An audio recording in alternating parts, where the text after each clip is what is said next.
So magandang hapon po muli sa bawat isa na palaging excited sa pakikinig po ng ating daily Facebook Live dito po sa Rema Philippines. So ngayon po may bago po tayong pag-aaralan, meron po tayong bagong topic ngayong hapon.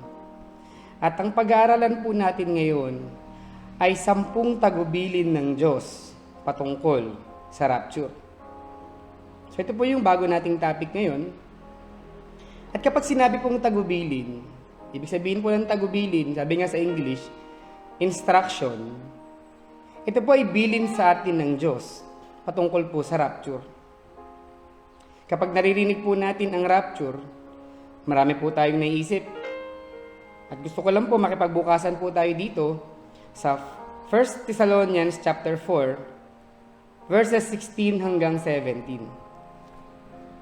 And basahin ko po, sabi po niya dito, sapagkat ang Panginoon mismo ang bababa mula sa langit na may sigaw, may tinig ng arkanghel at may trompeta ng Diyos, at ang mga namatay kay Kristo ay babangon muna, pagkatapos tayong nabubuhay na titira ay agawing kasama nila sa mga ulap upang salubungin ng Panginoon sa papawirin, at sa gayon ay makakapiling natin ang Panginoong magpakilanman, kaya't mag-aaliwan kayo sa isa't isa ng mga salitang ito.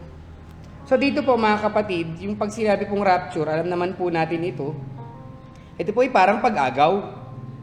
Pag-agaw o kaya pagkuha ng Panginoon at tayo po ay titipunin sa alapaap.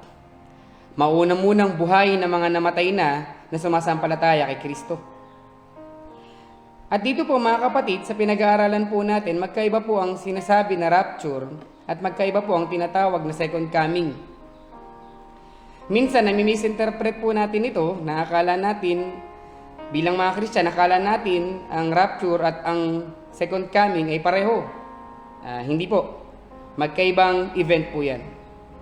Ang rapture po ay pagbaba ni Jesus mula sa langit hanggang sa alapaap lang para sa mga saints, para sa mga taong banal, sumasampalataya at magpapatuloy sa paglilingkod sa Panginoon.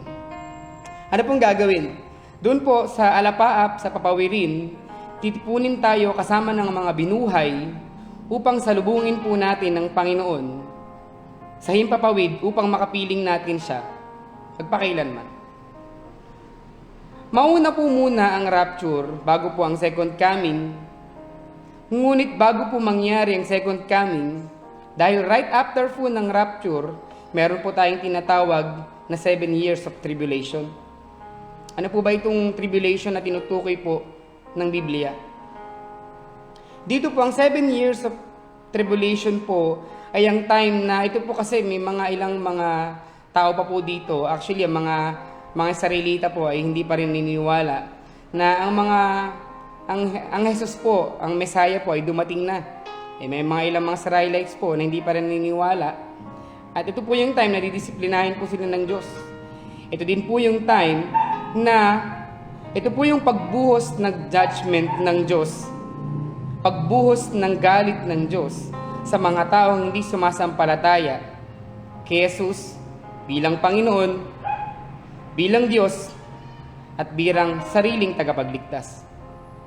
Sa madaling salita, ito po ay pagpaparusa sa mga makasalanan. Kapahamakan ito sa mga taong bumabaliwala sa kaligtasan. Naalala ko po, meron po kaming parang sa atin po, minememorize po na excuses. Yung paano maiiwasan ng kapahamakan kung binabaliwala ang kaligtasan. At sa mga tao po na bumaliwala ng kaligtasan, sila po ay maiiwan sa rapture at makakaranas po ng pighati, parusa dito po sa lupa dahil ibubuhos nga po ng Panginoon ang kanyang galit. Minsan pa nga po makipagbukasan po kay sa akin dito po sa Isaiah chapter 13 verses 6 hanggang 11. Gusto ko po marinig po nyo ito, basahin ko po ng mabilis. Simulan ko po sa verse 6, magnangis kayo sapagkat ang araw ng Panginoon ay malapit na. Ito'y darating na gaya ng pagkawasak mula sa makapangyarihan sa lahat. Kaya't lahat ng kamay ay manghihina at bawat puso ng tao ay manlulumo at sila'y mababalisa. mga pagdaramdam at mga kapanglawan ng daranasin nila. Sila'y maghihirap na gaya ng babaeng nanganganak. Sila'y magtitinginan ng manghilakbot ang kanilang mga muka at magliliyab. Tignan ninyo, ang araw ng Panginoon ay dumarating na, mabagsik na may puot at mabangis na galit, upang gawing wasak ang lupa at upang lipulin mula roon ang mga makasalanan niyon. Sapagkat ang mga bituin sa langit at ang mga buntala nito ay hindi magbibigay ng kanilang liwanag, ang araw ay magdidilim sa kanyang pagsikat at hindi ibibigay ng buwan ang kanyang liwanag. Aking parurusahan ang sanlibutan dahil sa kanilang kasamaan at ang masasama dahil sa kanilang kabuktutan.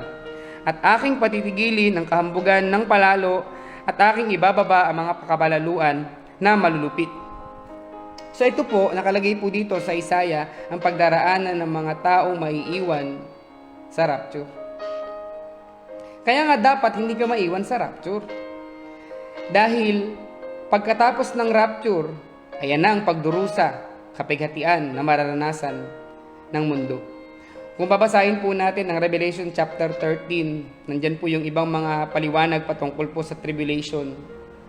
Pinapaliwanag po ng pahayag ang paglabas ng Antikristo. At pinapaliwanag din po dito sa Revelation ang patungkol po sa pagtatatak ng 666 na mangyayari sa buong mundo. At sinabi po ni Mateo na ang sobrang paghihirap ay mararanasan ng mga tao na kailanman hindi pa nila naranasan o mararanasan pa. Kaya nga po mga kapatid, ayaw po ng Diyos na tayo po ay maiwan dito po sa rapture. Gusto tayong iiwas ng Diyos sa ganitong klaseng paghihirap at pagdurusa. Ulitin ko po, ang rapture po ay ang pag-iingat ng Diyos sa atin sa pagdurusa at paghihirap na daranasin ng mundo. At yun po ay 7 taon. Kaya nga po, bago mangyari ang tribulation, dapat ma-rapture po muna tayong mga sumasampalataya.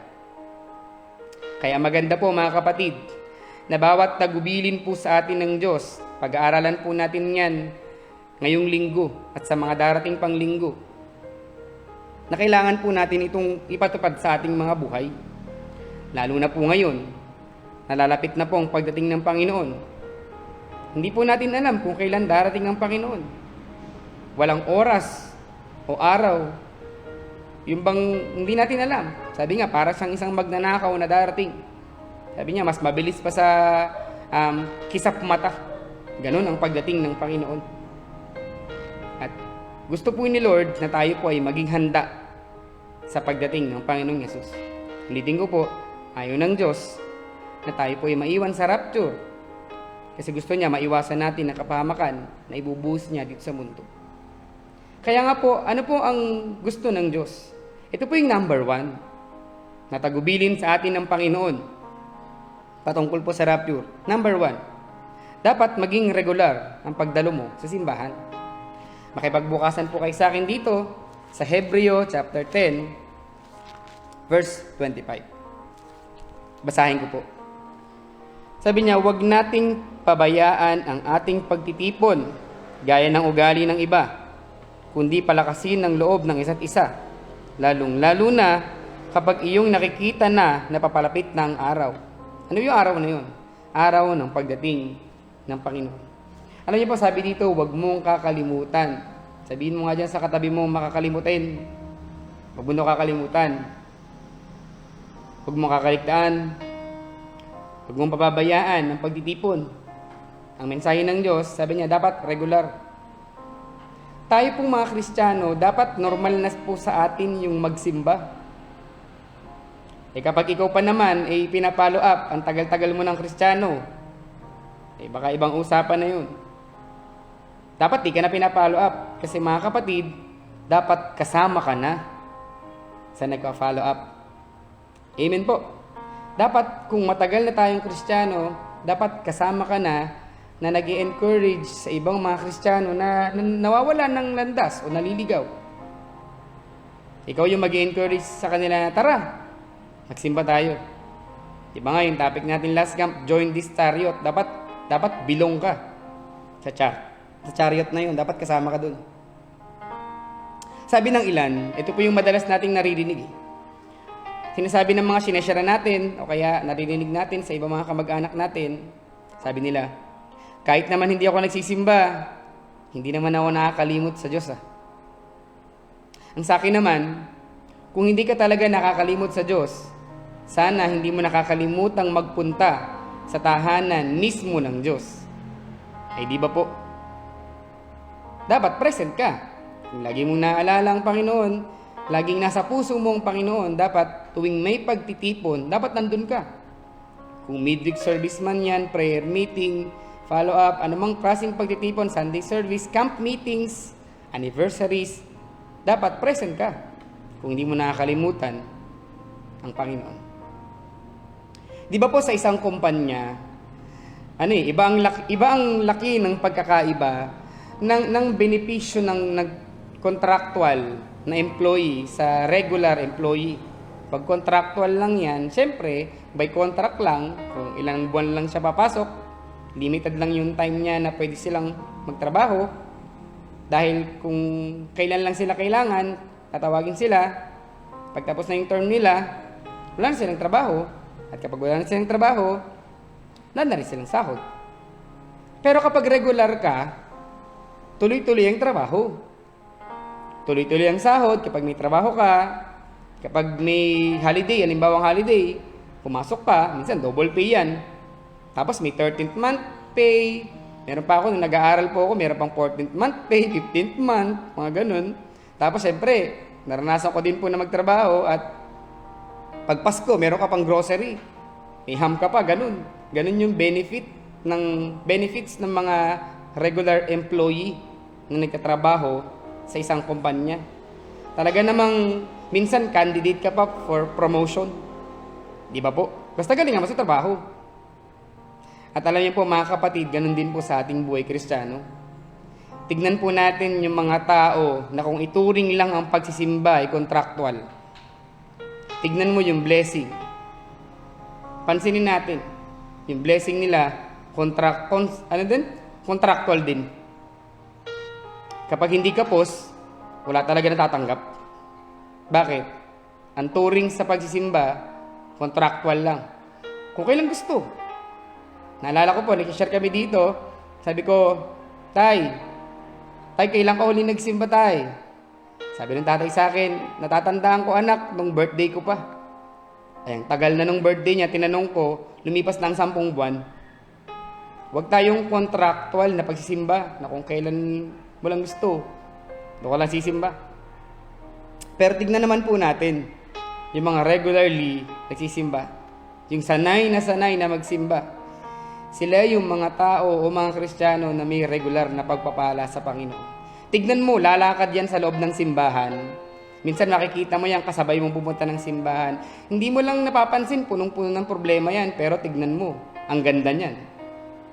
Tignan mo, ang pogi niyan. Pag lalakad yan, papuntang simbahan. Bakit? Dala-dala niya ang presensya ng Diyos. Amen po. Minsan, punong-puno ng problema yan, pero mapapansin mo, nakaka-bless itong si kapatid na to. Kasi ang dami-dami ng problema, nakukuha pa niyang magsaya, magalak. Ngumingiti pa siya. At ang nakakatuwa, nagte-testimony pa every Sunday. Na talaga naman, nakikita mo ang pagsama ng Diyos sa mga taong sanay na umattend palagi sa pagtitipon. Sila po yung mga tipo ng Kristiyano na laging binibigyan ng panahon ng Diyos. Bakit? Kasi sila lagi ang may panahon sa Panginoon. Kaya dito mga kapatid, kailangan maging todo effort tayo na magbigay ng panahon kay Lord. Kasi yung mga nagbibigay ng panahon sa Kanya, binabalik ng Diyos yung panahon na para sa kanila.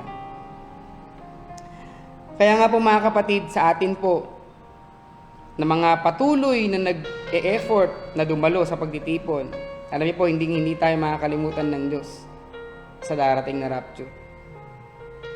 Why? Kasi naging matapat ka sa paglilingkod mo sa Panginoon. Naging matapat ka sa pagdalo mo sa pagtitipon. Alam niyo po, nakalagay po sa Matthew 24:13, ang mananatiling tapat hanggang wakas ang siyang maliligtas. Hindi lang po ito katapatan sa pagbibigay, katapatan sa panalangin. Dapat maging tapat ka sa pagbibigay, maging tapat ka sa panalangin, maging tapat ka, maging sa pag-attend mo sa gawain. Kailangan natin maging tapat. Amen po. Kasi hinahanap ng Diyos sa atin ang katapatan na dumalo sa iba't ibang klase ng pagtitipon ng ating simbahan. Yung hindi mo ba ipagpapalit ang pagsamba? Sabi nga po nung camping na itinuro sa atin nung Pastor Boy, sabi niya, may something na paghanga doon sa mga taong kayang tanggihan ang trabaho. Di ba sa trabaho may overtime? Dapat tayo din po may overtime kay Kristo. Yung minsan natatanggihan nila yung business nila. Minsan kasi yung business nagkukos ng busyness sa mga Kristiyano. Yung masyado na silang abala. Yung business nila nagkukos na ng busyness. Kaya yun, busy na. Wala nang panahon sa Panginoon.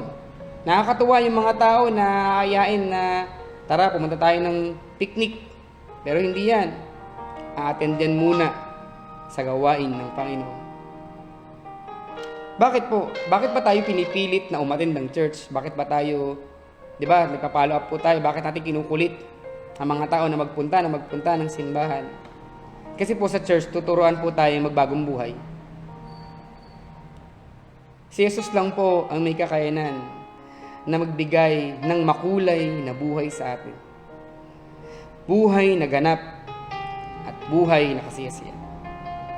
At sa church po, magiging matibay tayo. Sa church po, magiging matatag tayo. Dito po tayo patitibayin. Marami kang may experience dito.